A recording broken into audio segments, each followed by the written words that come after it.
Assalamualaikum warahmatullahi wabarakatuh. Selamat sore pemirsa, apa kabar Anda sore hari ini? Semoga semuanya menyaksikan acara ini dalam keadaan sehat ya pemirsa ya. Senang sekali saya Kori dapat menyapa Anda kembali dalam acara tanggapan publik. Seperti biasa kita akan membahas tentang isu-isu yang sedang hangat diperbincangkan ya. Apalagi kalau ngomongin pilkada, ini memang sedang selalu diperbincangkan belakangan ini begitu ya pemirsa ya. Nah, kali ini kita akan berbicara tentang generasi Z atau yang biasa kita sapa dengan Gen Z begitu ya, yang lahir antara pertengahan tahun 1990-an sampai awal 2010-an ya pemirsa ya.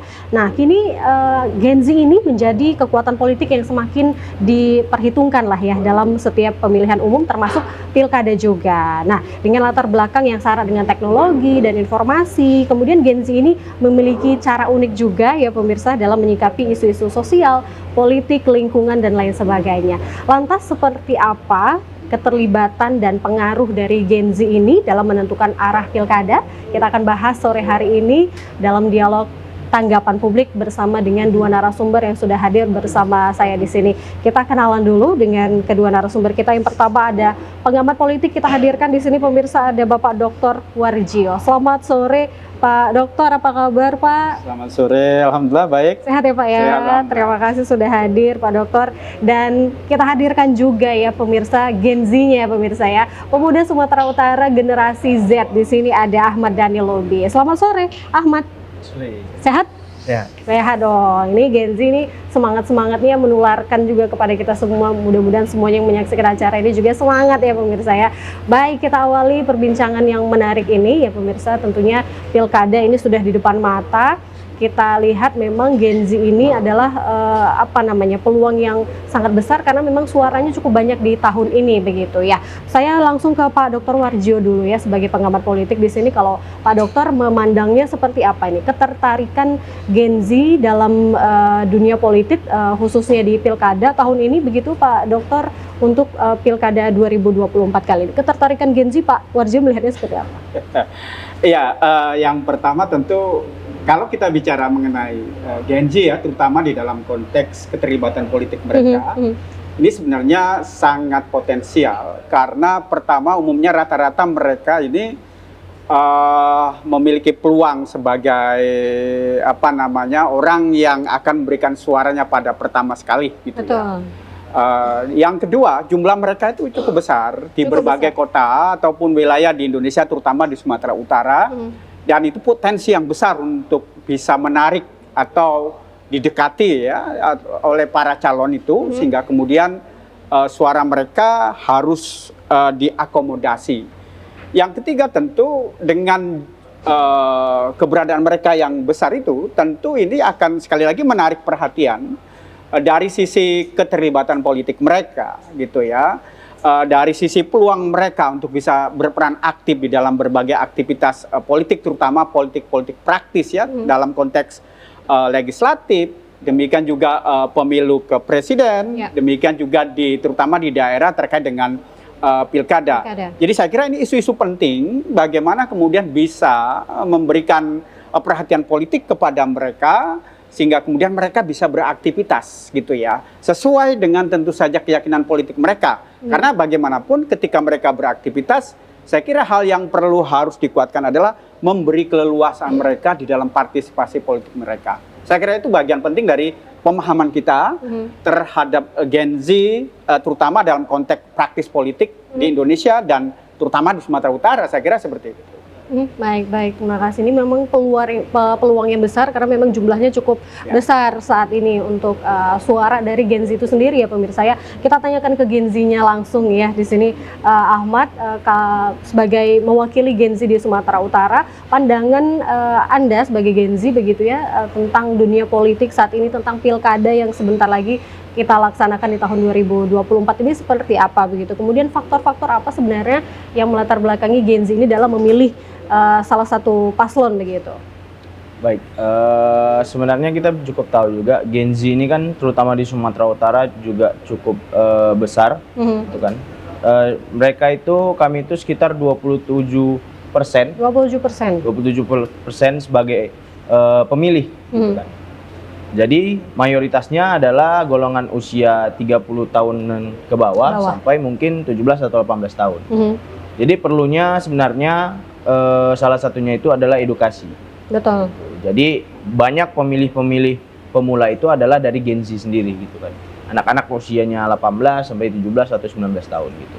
Dan banyak anak-anak itu masih ada di mungkin dunia persekolahan, ada yang masih SMA ataupun sudah baru tamat 1 tahun gitu.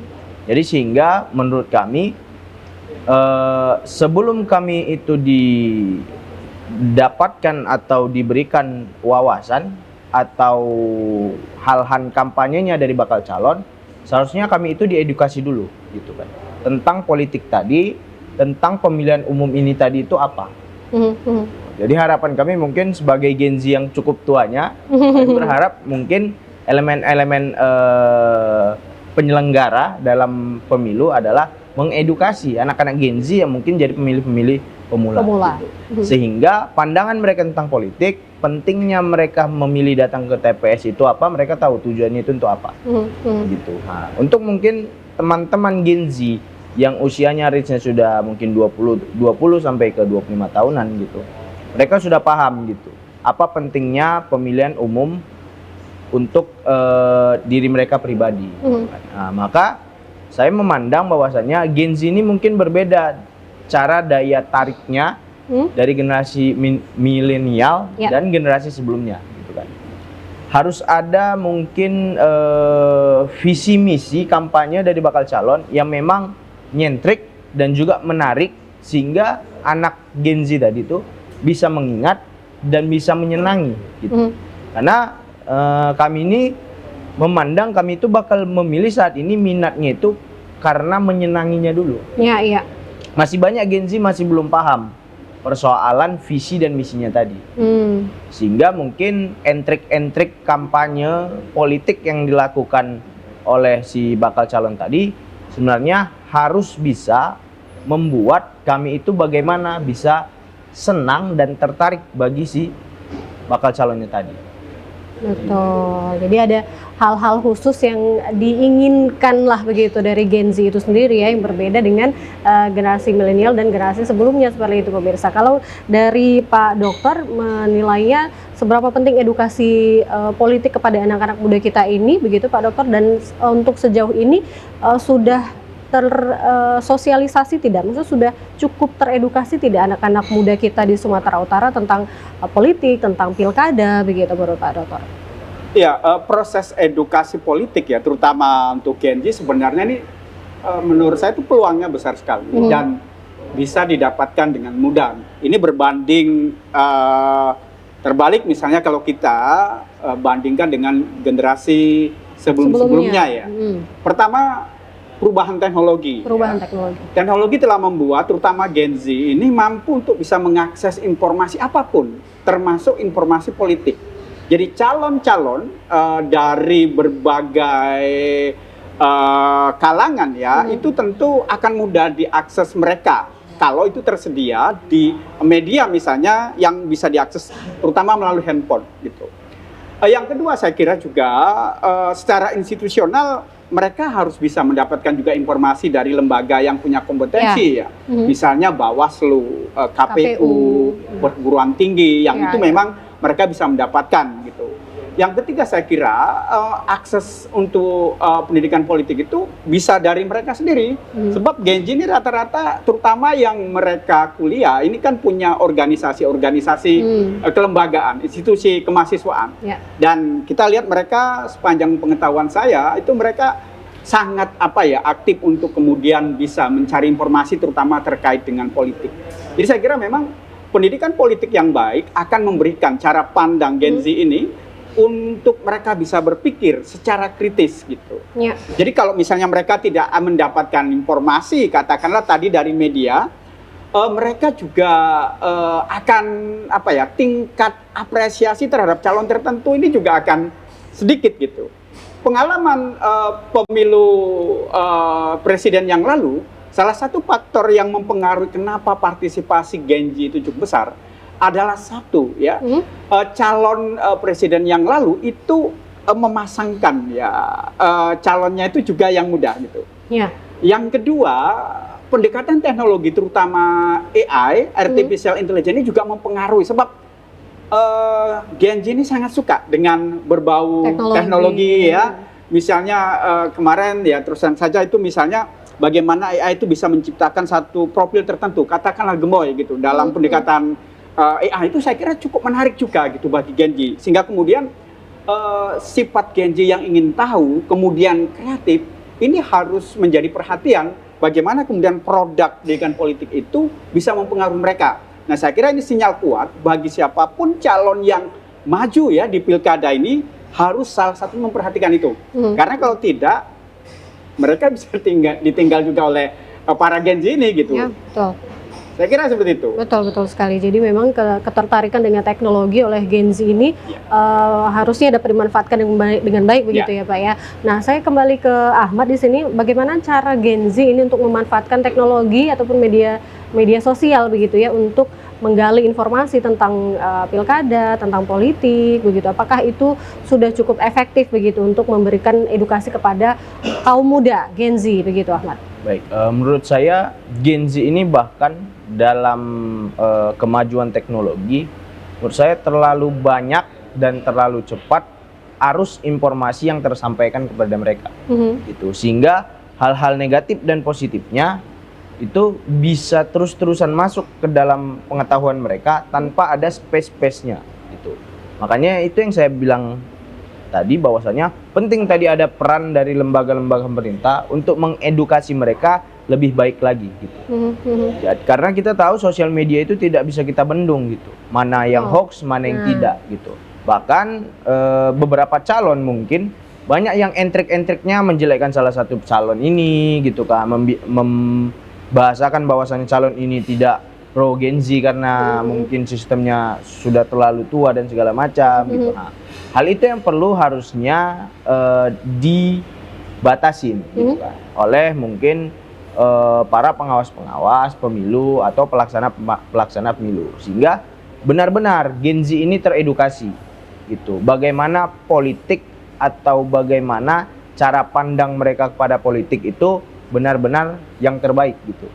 Walaupun kita tahu kebanyakan Gen Z saat ini seperti kata Pak Afat tadi, kebanyakan mereka bukan menilai dari visi misinya memang, tapi dari entrik-entrik yang saya bilang tadi, entrik-entrik gaya kampanyenya gitu. Gimmick-gimmicknya kalau bisa dibilang ya. Gitu. Karena pengetahuan mereka tentang pentingnya politik tadi, pentingnya visi misi dan gagasan dari mungkin bakal calon tadi masih minim gitu.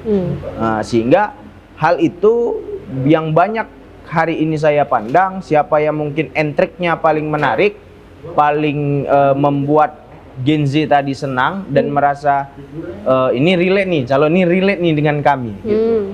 Senang dengan begini.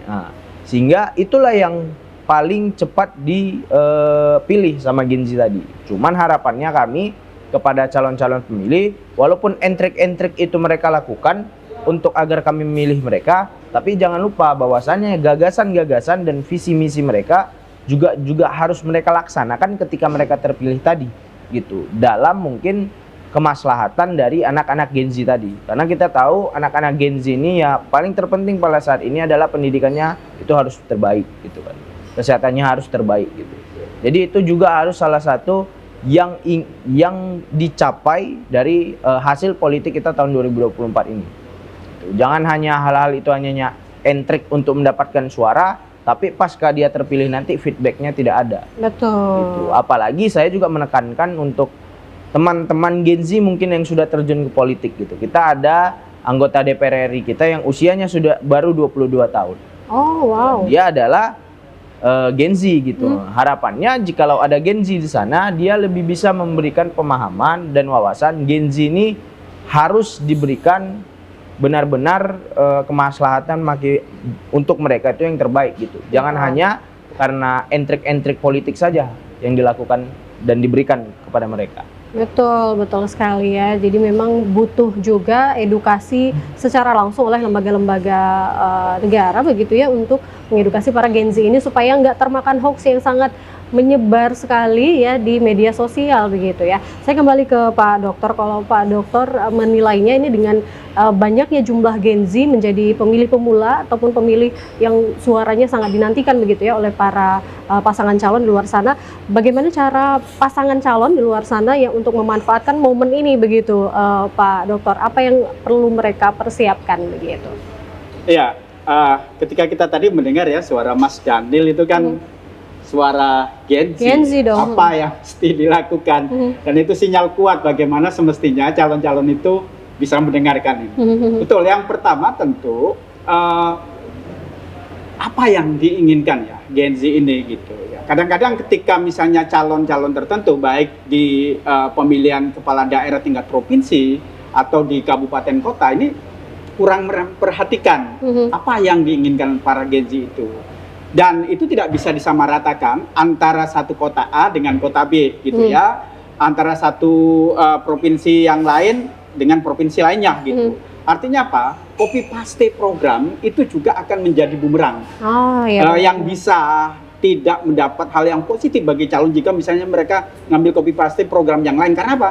Keperluan Gen Z di daerah yang lain itu berbeda. Benar. Berapa banyaknya jumlah mereka itu harus dilihat tuh berapa gitu. Oleh karena itu saya kira, misal ya, saya merespon baik tadi apa yang disampaikan Mas Daniel itu, hal yang terpenting salah satunya yang memberikan pendidikan politik yang baik untuk para Gen Z, bagaimana para calon itu mempersiapkan visi misinya.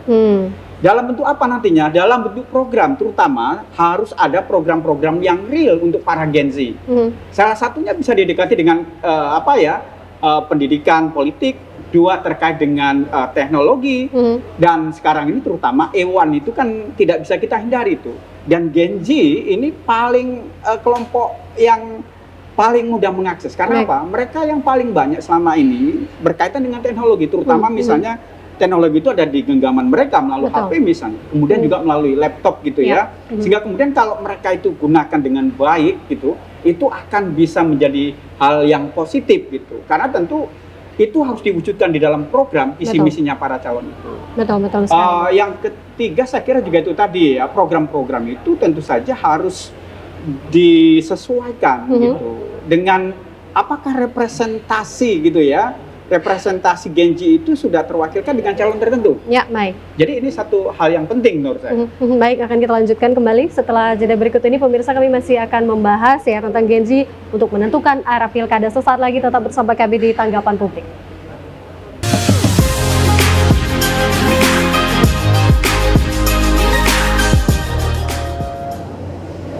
Baik, terima kasih pemirsa masih bersama kami di Tanggapan Publik ya pemirsa, kita masih membahas tentang Gen Z tentukan arah pilkada bersama dengan Pak Dr. Warjio sebagai pengamat politik dan juga pemuda Sumatera Utara Ahmad Daniel Lubis di sini. Baik, tadi sudah disampaikan juga oleh Ahmad ya bahwa memang Gen Z ini kebanyakan memilih itu tidak terlalu berdasarkan dari visi misinya begitu, kebanyakan dari intrik-intriknya begitu ya. Tapi kalau dilihat begitu ya Ahmad, apakah isu-isu tertentu menjadi ketertarikan tersendiri untuk para Gen Z begitu dari pasangan calon yang sudah ditentukan ya saat ini ya? Isu-isu apa sih yang menarik untuk Gen Z begitu Ahmad? Baik, mungkin salah satunya isunya adalah pemahaman soal perkembangan teknologi. Jadi akses dari teknologi tadi yang memang saat ini Gen Z itu sangat tertarik atas hal itu. Kita tahu seperti tadi ada AI tadi gitu kan, yang paling banyak memang menggunakannya Gen Z gitu kan. Nah, jadi sehingga isu hal tadi itu saya pandang bahwasanya dengan mungkin teman-teman saya juga memandang bahwasanya Gen Z ini bukan hanya perlu dan terfasilitasi persoalan teknologi yang tinggi gitu.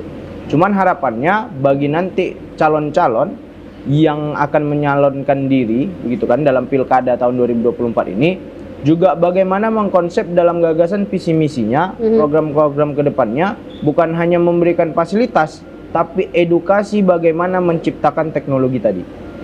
Jadi jangan sampai teknologi tadi itu kepada anak Gen Z saat ini mereka hanya sekedar bisa menikmatinya saja, tetapi tidak tahu bagaimana itu bisa ada, itu bisa dibuat gitu kan.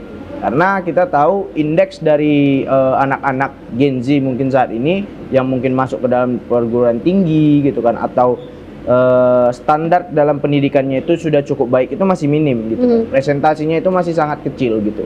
Nah, sehingga mungkin harapannya para pemangku-pemangku kebijakan bisa memberikan gitu kan gagasan-gagasan dan visi misi itu yang jelas persoalan teknologi tadi gitu. Ya. Karena walaupun teknologi tadi difasilitasi kepada anak-anak Gen Z tadi itu teknologinya sungguh sangat modern gitu kan. Tetapi jikalau mereka tidak diberikan edukasi, pemahaman bagaimana cara menciptakan dan juga cara mengelolakan hal-hal itu dengan positif, maka itu juga bisa merusak tadi anak-anak bangsa tadi gitu kan. Kita tidak mau anak bangsa kita hanya tahu teknologi AI, hanya tahu ada teknologi ini dan itu, tapi kita juga mau gitu kan, kami Gen Z juga mau gitu kan, bahwasanya teknologi-teknologi itu kami bisa tahu bagaimana cara membuatnya. Ya. Jadi bukan hanya menikmati, tapi juga turun langsung dengan persoalan itu bisa tercipta. Betul. Jadi tidak hanya difasilitasi saja, tetapi diberikan edukasinya begitu ya, supaya semuanya menjadi paham, menjadi teredukasi, tidak sekedar memanfaatkan menjadi menjadi konsumen saja begitu ya istilahnya ya. Baik, saya kembali ke Pak Dokter ya. Kalau tadi Ahmad sudah menjelaskan bahwa Gen Z sangat tertarik dengan isu-isu teknologi, perkembangan teknologi begitu. Selain itu Pak Dokter, untuk di Sumatera Utara sendiri, isu penting apa sih yang harus menjadi program-program unggulan dari pasangan calon kepala daerah nantinya, Pak?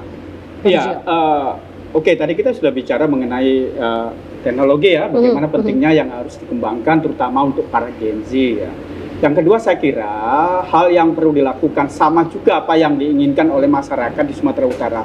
Pertama adalah pelayanan publik. Pelayanan publik itu bisa kita lihat dalam berbagai isu ya. Bisa dari isu kesehatan, bisa dari isu pendidikan, bisa dari isu lingkungan, dan hal-hal yang menjadi keperluan masyarakat gitu. Jadi kalau misalnya terkait dengan isu kesehatan, ya terutama untuk Gen Z ini kan kelompok masyarakat ya yang juga sangat memerlukan dari sisi kesehatan, misalnya persoalan reproduksi perempuan Gen Z gitu ya. Demikian juga masa depan mereka. Kira-kira ketika nanti yang terpilih ini, yang mau mereka pilih ini 5 tahun ke depan, apa yang mau dibuat dari sisi kesehatan? Saya kira itu hal-hal kritis yang perlu dilakukan gitu. Jadi persoalan pelayanan publik ini harus menjadi bagian yang mereka harus pikirkan. Bisa dilihat misalnya hal sederhana ya, persoalan puskesmas, persoalan rumah sakit, juga hal-hal yang berkaitan apa yang mereka dapatkan di sisi kesehatan. Demikian juga misalnya dari sisi pendidikan gitu ya. Di sisi pendidikan, bagaimana mereka ketika calon tertentu misalnya berbincang atau menyampaikan visinya itu, mendapatkan bagian pelayanan publik itu. Soal beasiswa, kemudian pendidikan, demikian juga bantuan-bantuan lain untuk mereka, saya kira ini juga perlu dipikirkan gitu. Kemudian juga bisa bicara persoalan lingkungan ya. Bagaimana lingkungan di dalam program-program para calon itu bisa dibuat. Ini kan Gen Z juga harus diberikan peran yang sesuai dengan kedudukannya itu. Jangan dianggap mereka hanya sebagai pelengkap, tetapi pemikiran dan kepulauan mereka itu juga bisa diperlukan bagaimana penyusunan di bidang-bidang lingkungan itu. Karena gerakan nantinya ke depan, peran serta para Gen Z untuk terlibat aktif misalnya di dalam persoalan lingkungan, ini menjadi isu kuat.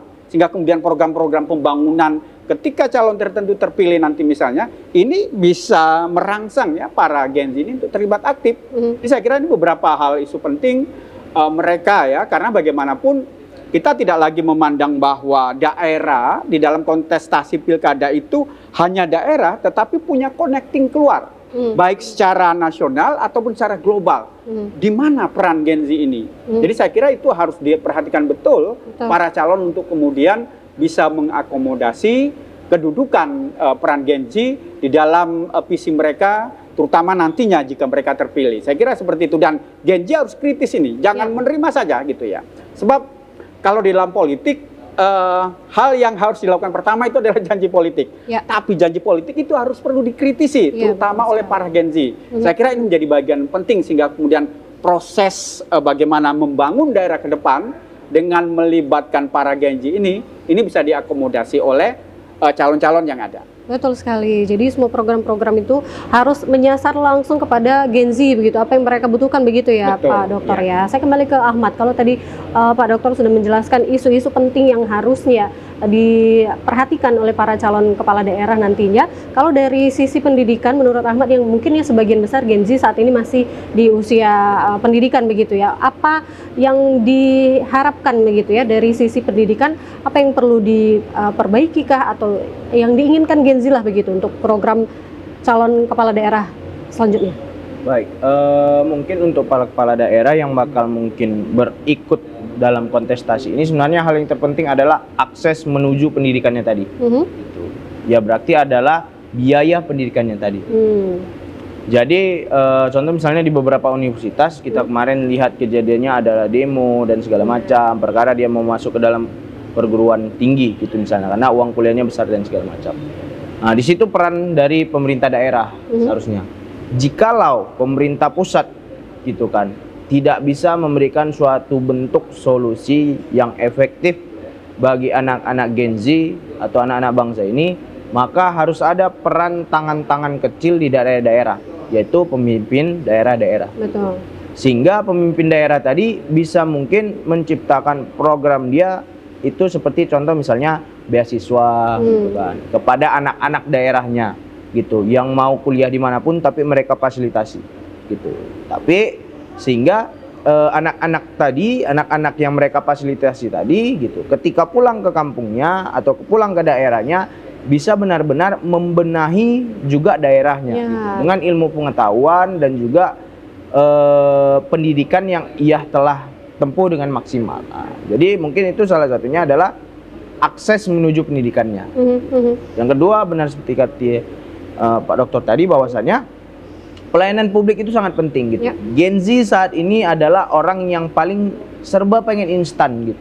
Betul. Tidak ingin sangat berproses. Mereka ingin segala macam bentuknya instan gitu. Sehingga ketika tadi pelayanan publik tadi ketika mereka ingin ke sana itu sangat rumit. Prosesnya gitu lama kan. gitu. Prosesnya lama, maka Gen Z tadi sama sekali tidak ingin ke sana. Tidak tertarik. Jadi kekhawatiran kami juga gitu kan, bayangkan seandainya pelayanan rumah sakit atau pelayanan kesehatan itu tadi ribet, Gen Z tadi sana males untuk ke sana. Gen Z ini kuat sekali pemahamannya tentang sosial media gitu kan. Sehingga yang mereka lakukan adalah pemahamannya, edukasi mereka mungkin tentang penyakit mereka itu diambil dari sosial media tadi. Jadi edukasinya tadi malah sampai ilmu perobatannya itu dari sosial media, bukan ke hal yang kompeten tadi.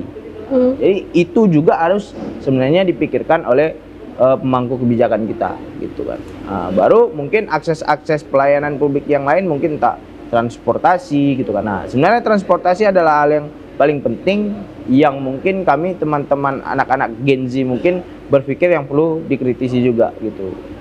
Jadi anak-anak Gen Z ini kita tahu banyak sekali mungkin umatnya gitu atau manusianya gitu kan. Sehingga mungkin kita bisa melihat, kita tahu Kota Medan sudah sedikit banyaknya dengan kemacetan gitu kan.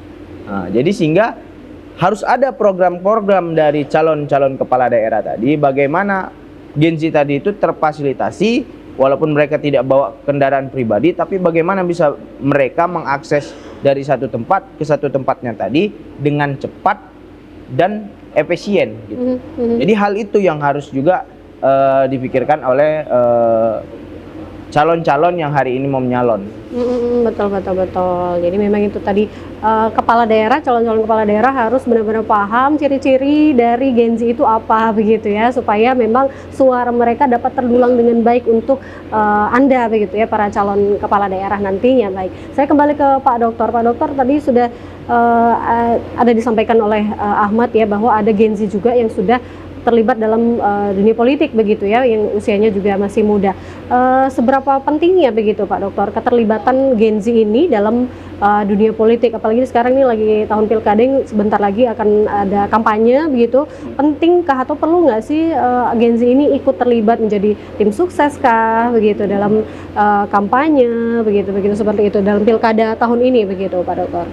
Ya saya kira memang ini bagian pentingnya ya, aktivitas politik Gen Z itu mereka diakomodasi atau tidak. Kalau tidak diakomodasi, tentu mereka juga mencari saluran-salurannya tersendiri. Mengenai keterlibatan secara praktis di dalam politik praktis, saya kira itu memang pilihan ya. Mau dia secara konsisten menjadi bagian luar tetapi memberikan kritisi, itu silakan. Tetapi juga kalau mau terlibat aktif di dalam katakanlah tim sukses partai-partai politik gitu ya, itu bagian yang pilihan yang mereka bisa buat karena kedua-duanya penting gitu ya. Di satu sisi para Gen Z terlibat aktif di dalam politik praktis itu memberikan pemaknaan dirinya untuk belajar pendidikan politik praktis sehingga dia lebih tahu ke dalam. Tetapi juga bagi yang mungkin mau di luar, tetapi juga dia kritis terhadap isu-isu persoalan politik, itu juga bagian daripada politik. Karena kedua-duanya itu masuk dalam satu lapangan yang sama, yang kita sebut sebagai bagian daripada partisipasi politik.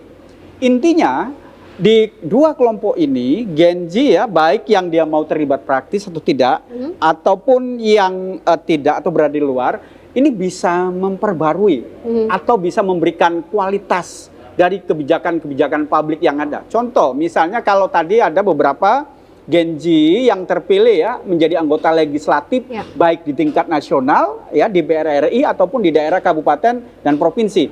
Ini menjadi bagian penting. Misalnya kalau kita lihat fungsi salah satu fungsi legislatif itu kan membuat kalau di tingkat DPR itu undang-undang gitu. Adakah undang-undang yang memberikan representasi atau memberikan kesempatan pada Gen Z gitu. Nah kalau belum ada saya kira dia akan bisa dibicarakan untuk kemudian dihasilkan seperti itu. Kemudian bagaimana keterlibatan mereka di dalam persoalan-persoalan nasional kalau di tingkat DPR RI, tetapi juga kalau di daerah ini juga di tingkat-tingkat lokal. Perda-perda yang berbicara atau memberi kesempatan kepada Gen Z dan connecting dengan pelayanan publik sebagaimana disebutkan oleh Mas Daniel tadi, itu bisa dilakukan nggak gitu. Oleh karena itu tentu bagi Gen Z juga dan juga nanti calon-calon itu, kunci utamanya itu ada di data. Kita memberikan pelayanan publik terkait dengan transportasi, misalnya di Kabupaten X gitu ya. Berapa banyak ini misalnya Gen Z atau kelompok masyarakat yang tidak memiliki kendaraan. Ya, oleh karena itu perlu nanti ada satu kebijakan program menyediakan kendaraan misalnya di daerah-daerah terpencil yang memberikan fasilitas transportasi itu. Karena ini banyak di wilayah kita termasuk di Sumatera Utara, persoalan transportasi masih menjadi isu besar kita terutama di wilayah-wilayah yang belum terakses dengan jalan yang bagus, transportasi yang bagus, dan saya kira ini menjadi bagian penting gitu. Jadi sekali lagi saya sangat mendukung Gen Z yang terlibat secara praktis di politik, tetapi juga mereka-mereka yang mau di luar ya, misalnya para mahasiswa yang memang konsisten dia mau membangun di wilayah kemahasiswaan dengan memberikan pendidikan dan pemikiran kritis kepada pemerintah daerah, kepada partai politik, saya kira ini juga harus kita akomodasi juga. Karena kita memerlukan sebuah kelompok masyarakat yang memerintah, tetapi juga di sisi lain perlu ada kelompok masyarakat dan Gen Z diperlukan di situ sebagai bagian daripada katakanlah oposisi atau bagian yang mengkritisi kebijakan itu. Betul sekali. Wah, menarik sekali pemirsa perbincangan kita. Untuk itu kami masih akan lanjutkan lagi perbincangan yang menarik ini. Untuk itu Anda harus tetap bersama kami sampai dengan akhir acara nanti. Kami masih akan kembali pemirsa tanggapan publik sesaat lagi.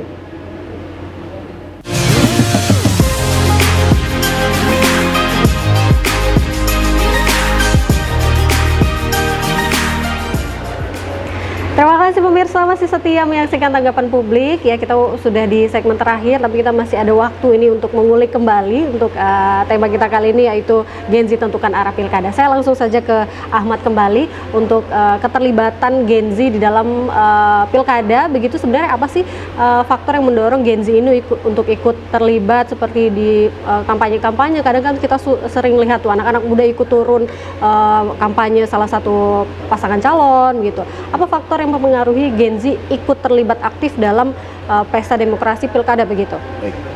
Mungkin beberapa golongan-golongan Gen Z yang mungkin terlibat aktif dalam politik praktis tadi mungkin memang dari awal memang sudah mayoritas mungkin orang-orang itu terfasilitasi edukasi tentang politik tadi.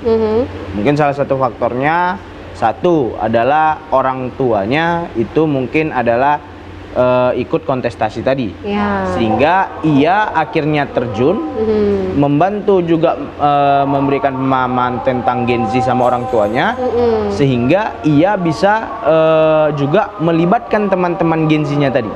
Gitu. Jadi karena faktor orang tuanya tadi menyalonkan diri, dia juga terlibat. Akhirnya banyak orang-orang dari teman-temannya tadi juga terlibat persoalan itu. Nah, kedua mungkin banyak teman-teman mungkin Gen Z yang sudah masuk ke dalam mungkin aktivis kampus mungkin atau aktivis elemen-elemen pemuda dan masyarakat gitu.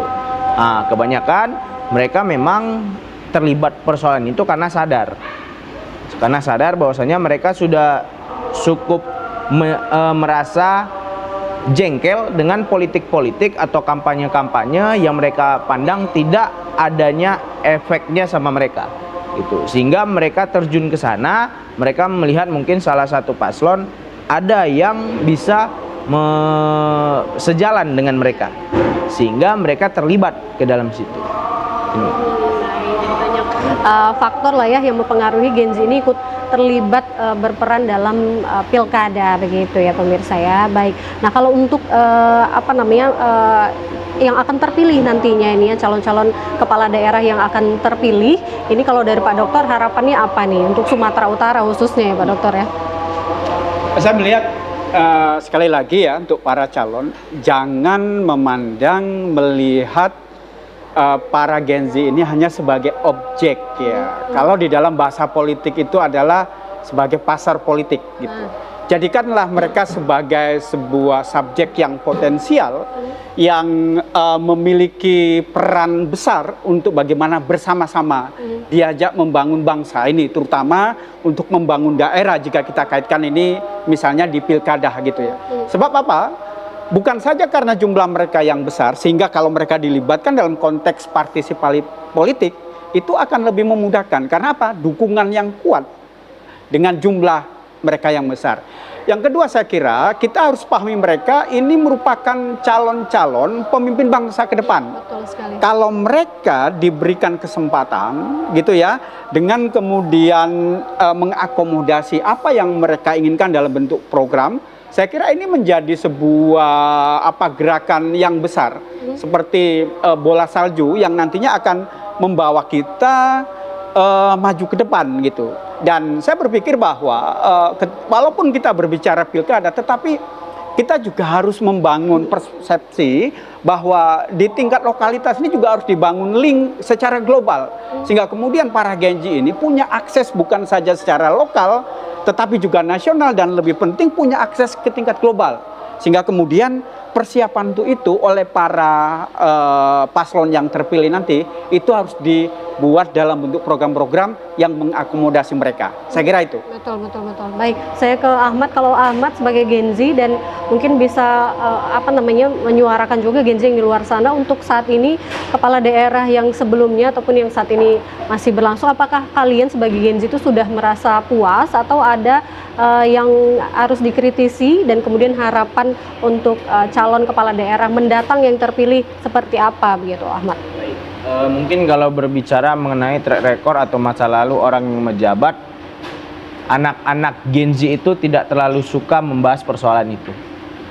Anak Gen Z itu lebih suka membahas persoalan gagasan ke depannya.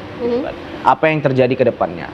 Jadi PR kami kepada mungkin calon-calon yang nanti akan memimpin daerah ini gitu kan, harapannya benar-benar hal yang dilakukan mereka, entrik-entrik yang mereka lakukan dalam politik mereka, dalam kampanye-kampanye mereka itu jangan hanya, benar seperti kata Pak Dokter tadi, jangan hanya untuk sebagai daya jual mereka dalam agar kami memilih gitu kan.